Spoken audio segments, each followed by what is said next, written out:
योग आयुर्वेद में आपका पुनः स्वागत करते हैं एक नई वनस्पतीय जानकारी के साथ। आज हम बात करेंगे करेला के बारे में। तो करेला ज़्यादातर हम डायबिटीज़ पेशेंट के लिए बना के खिलाते हैं, उनकी सब्जी, उनका रस। ऐसा माना जाता है कि डायबिटीज़ पेशेंट के लिए जो करेला है वो अमृत तुल्य माना जाता है। तो इस करेला का प्रयोग और भी बीमारियों में किया जाता है और इस करेला में आयुर्वेदिक अनुसार बहुत सारे गुण पाए जाते हैं जो बहुत सारी बीमारियां दूर करने के लिए प्रयोग किया जाता है। तो इस वीडियो में हम आपको आज इस करेला के बारे में गुण दोष, इसका प्रयोग, इसकी विधि और इसको कितनी मात्रा में किस व्यक्ति को इसका प्रयोग करना चाहिए और किन लोगों का इसका प्रयोग नहीं करना चाहिए, आदि बातें इस वीडियो में आपको बताने वाले हैं। और इस करेला का प्रयोग जो संधिवात है या जोड़ों का दर्द है उसमें इसका रामबाण प्रयोग माना जाता है।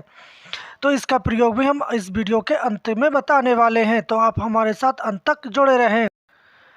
तो इस करेला को भी अन्य भाषाओं में अलग अलग नामों से जानते हैं, जैसे संस्कृत में कारबेल्ला, कारविल्ली, उग्रकंडा इत्यादि। हिंदी में करेला, करेली, बंगाली में पोटी करारा, गुजराती में कड़वा बेला, तेलुगु में करारा आदि नामों से जानते हैं। आप अपने भाषा में इसको किस नाम से जानते हैं हमें कमेंट बॉक्स में जाके बता सकते हैं। तो ये एक प्रकार की लता जाति की वनस्पति होती है और इसके फूल जो है पीले होते हैं और इसके पत्ते कटे हुए रहते हैं और इसके तंतु बहुत ही नाजुक और मुलायम होते हैं। इसके फूल बिना गुच्छों में होते हैं। इसका फूल कच्ची हालत में हरा और पक जाने पे नारंगी रंग का होता है और ये नोकदार होता है। इसके ऊपर कई दाने बने रहते हैं। इसके बीज दबे हुए और लंबे होते हैं। ये दो प्रकार के करेले पाए जाते हैं। एक करेला जो बरसात के दिनों में पैदा होता है उसको करेली बोलते हैं और दूसरा जो गर्मियों के मौसम में पैदा होता है उसको हम करेला बोलते हैं। आयुर्वेदिक मतानुसार करेला की जड़ नेत्र रोग, गुदाद्वार की पीड़ा और योनि भ्रंश रोग में काम लाई जाती है। इसका फल कटु, शीतल, भेदक, हल्का, कड़वा, विरेचक, ज्वर निवारक, कृमिनाशक होता है।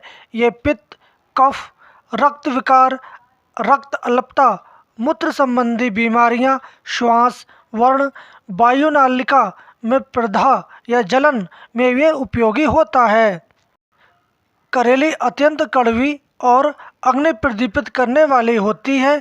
ये शीतल, दस्तावार, आरुचि, कफ, वात, रुद्र विकार, ज्वर, कृमि, पित्त, पंडुआ रोग, कुष्ठ रोग को यह नष्ट करती है। इसके पत्तों का ताजी रस कुछ हल्दी में मिलाकर माता की बीमारी, खसरे की बीमारी, अन्य विस्फोटक रोग में यह लाभ पहुंचाता है। यूनानी मतानुसार किसी किसी के मत के अनुसार ये शरद और किसी के मत के अनुसार ये समशीतोष्ण और किसी के मत के अनुसार ये तीसरे दर्जे की गर्म और शुष्क होती है। इसका फल कड़वा, पेट के अफारे को दूर करने वाला, पौष्टिक, अग्निवर्धक, कामदीपक और कृमिनाशक होता है। ये आंतों को सिकोड़ने वाला और आमबात, तिल्ली की बीमारी को ये दूर करने वाला होता है।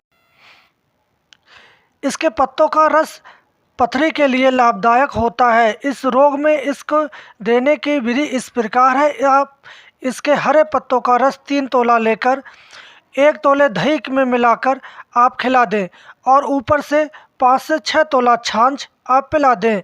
इस प्रकार 3 दिन आप करें, उसके बाद 3 दिन के बाद आप बंद कर दें। फिर आप इसके 4 दिन तक करें और 4 दिन के बाद आप फिर बंद कर दें। फिर आप 5 दिन तक करें और 5 दिन तक आप बंद कर दें। इस प्रकार आप इसको 7 दिन तक बढ़ाते ले जाएं और पथ्य में केवल खिचड़ी और चावल ही दें तो आपकी पथरी है वो गल कर बाहर निकल जाती है। इसको पत्तों का रस पिलाने से पेट के जो कीड़े हैं वो नष्ट होते हैं। इसके पत्तों का रस और चाक मिट्टी मिलाकर मुंह में लगाने से छाले मिटते हैं। करेले का पंचांग दालचीनी, पीपर, चावलों को जंगली बादाम के तेल में मिलाकर लगाने से खुजली इत्यादि त्वचा रोग मिटते हैं।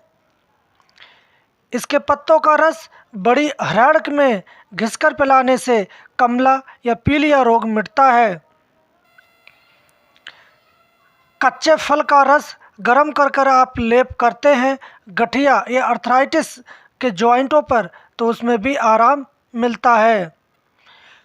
इसके फल का रस राई और नमक में भूनकर आप पिलाते हैं तो आपके तिल्ली रोग भी मिटता है। इसके 2-2 तोला में थोड़ा सा शहद मिलाकर पिलाने से जलोदर में विरेचन होकर आपका जलोदर जैसी बीमारी नष्ट हो जाती है।